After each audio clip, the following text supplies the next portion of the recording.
জঙ্গি হামলায় পাকিস্তানকে নিয়ে কড়া অবস্থান নিল ভারত। সিন্ধু জল চুক্তি বাতিল, পাকিস্তানকে আর জল দেবে না ভারত।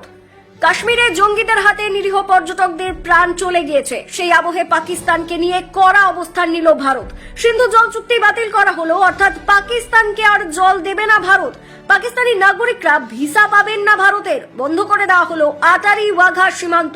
কাশ্মীরের পহেলগাঁওয়ে জঙ্গি হামলায় একদিকে যেমন শোকের ছায়া, তেমনই ক্ষোভে ফুঁসছে গোটা দেশ। সেই আবহে বুধবার রাতে পাকিস্তানের সঙ্গে সম্পর্ক ছিন্নর কথা ঘোষণা করলো ভারত।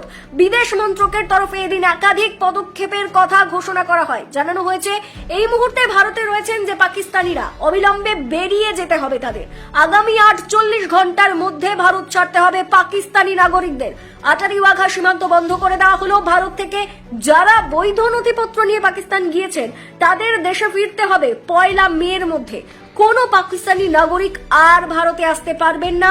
পাকিস্তানি নাগরিকরা পাবেন না ভারতের ভিসা। SAARC ভিসা নিয়ে আর ভারতে আসা যাবে না। যে সমস্ত পাকিস্তানি নাগরিককে SPES ভিসা দিয়েছিল ভারত, তা বাতিল বলে গণ্য হবে। যারা ওই ভিসা নিয়ে ভারতে রয়েছেন 48 ঘন্টার মধ্যে ভারত ছেড়ে বেরিয়ে যেতে হবে। পাকিস্তানের যত কূটনীতিক ভারতে রয়েছেন অবিলম্বে ভারত ছেড়ে চলে যেতে হবে তাদের।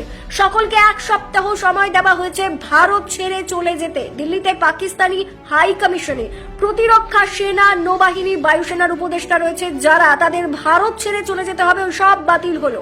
পাকিস্তানের ইসলামাবাদে ভারতীয় হাই কমিশনের ভারতের প্রতিরক্ষা সেনা, নৌবাহিনী, বায়ুসেনার উপদেষ্টা রয়েছেন যারা তাদের ফিরিয়ে নেবে ভারত, ওই সব পদ বাতিল করা হলো। 5 সাপোর্ট স্টাফেদেরও ফিরিয়ে নিতে হবে দুই দেশের হাই কমিশন থেকে। হাই কমিশনের মোট সদস্য সংখ্যা 55 থেকে 30-এ কমিয়ে আনা হলো। 1 মে থেকে নয়া নিয়ম কার্যকর। পাকিস্তানের সঙ্গে 1960 সালের সিন্ধু জল চুক্তি বাতিল করলো ভারত, অর্থাৎ আর জল পাবে না পাকিস্তান। সীমান্তের এপারে সন্ত্রাস নিয়ে পাকিস্তান কড়া পদক্ষেপ না করা পর্যন্ত এই সিদ্ধান্ত বহাল থাকবে। ভারতে পাকিস্তানের দূতাবাস বন্ধ করে দেওয়া হলো।